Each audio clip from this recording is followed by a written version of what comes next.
उनकी पत्नी फूट फूट कर रोती रहीं। वहां मौजूद हर एक शख्स की आंखों में जहां आंसू थे, तो वहीं दिल में पाकिस्तान के खिलाफ आक्रोश भी। देखिए रिपोर्ट।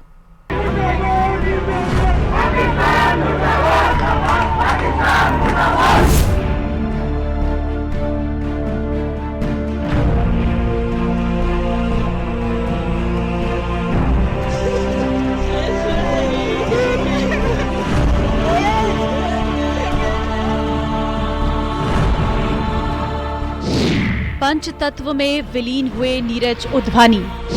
हर आंख रोई, हर किसी ने अंतिम विदाई दी। हाथ जोड़कर बिलखती रही पत्नी आयुषी। दहाड़े मारकर बेटे को याद करती रही मां।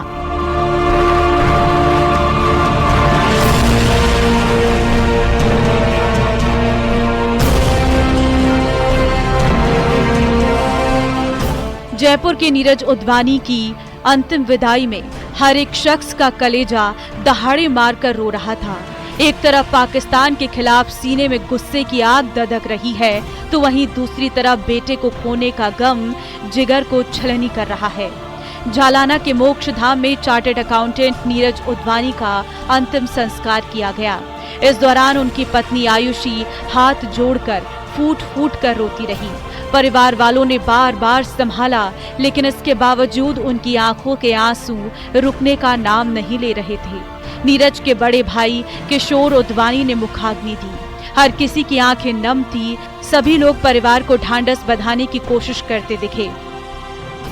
उनके जहाँ जहाँ लोग बैठे हैं, जहाँ चाहे हमारे को अपनी एक शहादत और भी देनी पड़े, पर गिन गिन के उनके चुन चुन के बदला लेना चाहते हैं। हम चाहते हैं कि अब की बार उनको माफ नहीं किया जाए। अब की बार हमारे आवाम को भी पता चले कि हमारी सरकार, हमारे सैनिकों में, हमारे भारत के सैनिकों में कितनी ताकत है, और उसका जल्द से जल्द परिणाम चाहते हैं। एक बार में ही सक्षम है भारत सरकार कार्रवाई करके इधर या उधर फाइनल करे, ताकि हम अपने देश में सुरक्षित हों। जो माँ का बेटा गया, जो बेचारा दुबई से आया, वो वापस जाएगा ही नहीं। कितने दर्द की बात है, कितने दर्द की बात है। किया हुआ था उसने, सीए पास था, कितनी मुश्किलों से पढ़ा होगा, और आजकल जॉब मिलना कितने मुश्किल है माँ बाप के लिए। वो जो छोटी सी एज में विधवा हो गई है जो लड़की आयुषी, तो उसका जीवन का क्या होगा। इससे पहले बुधवार रात नीरज का शव उनके घर मॉडल टाउन स्थित फॉरेस्ट व्यू रेजिडेंसी लाया गया, जहां पहले से ही लोगों को भारी भीड़ मौजूद थी। गुस्साए लोगों ने पाकिस्तान के खिलाफ जमकर नारेबाजी की। नीरज को श्रद्धांजलि देने वालों का तांता लग गया। सीएम भजनलाल, डिप्टी सीएम दिया कुमारी, राज्यपाल हरिभाऊ बागड़े, नेता प्रतिपक्षी कराम जूली, पूर्व सीएम अशोक गहलोत, अनेक मंत्रियों और नेताओं ने उध्वानी के घर पहुंचकर श्रद्धांजलि अर्पित की। नेताओं ने शोक संपन्न परिजनों को ढांढस भी बंधाया। ये घटना बहुत ही दुर्भाग्यपूर्ण है।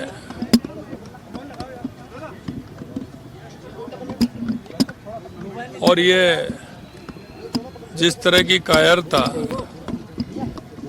की है, निश्चित रूप से ऐसे लोगों को सजा मिलेगी। सुरक्षा समिति की बैठक ने जो निर्णय लिया गया है माननीय प्रधानमंत्री जी की अध्यक्षता में, वो अपने आप में एक अत्यंत कड़ा संदेश है।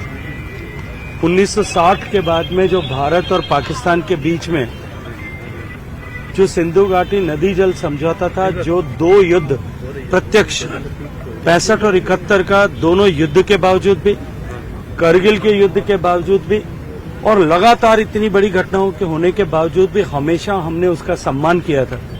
माननीय प्रधानमंत्री जी ने कहा यह संकल्प कि अब रक्त और पानी दोनों साथ नहीं बहेगा।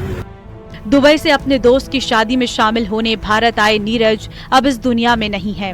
मां दहाड़े मार कर रो रही है, बेटे को याद कर रही है। पत्नी का जीवन भी सूना हो चुका है। अब हर किसी के जहन में बस एक ही मलाल है कि काश नीरज कश्मीर न जाता तो शायद ये न होता। लेकिन सच्चाई यही है कि नीरज अपने परिवार से दूर, बहुत दूर जा चुका है। जयपुर से न्यूज़ 18 राजस्थान के लिए विष्णु शर्मा की रिपोर्ट।